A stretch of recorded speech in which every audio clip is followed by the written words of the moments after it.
এখানে তালটা ছিলে নিলাম, 4টা তাল। এটাকে ভালো করে গুলিয়ে নেব, তারপরে তালগুলো।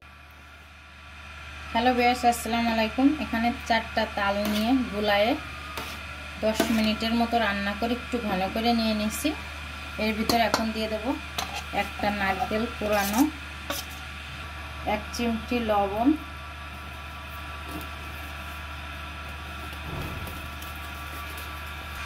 দিয়ে দিলাম 2টা তেজপাতা, দারচিনি, এলাচ, লবঙ্গ। এখন এর ভিতরে দিয়ে দেব 300 গ্রাম পরিমাণে চিনি। চিনিটা দিয়ে একদম শুকনো শুকনো করে নামিয়ে নেব। না লাগে ঘন ঘন নাড়াচাড়া দিতে হবে।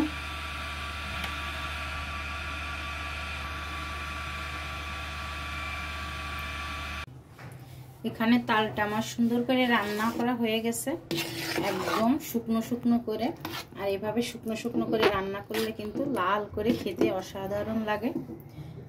আমার তালটা কিন্তু অনেক মিষ্টি ছিল। তারপরে তাল মশলা দিয়ে দিছি, এখানে নিয়ে নিলাম।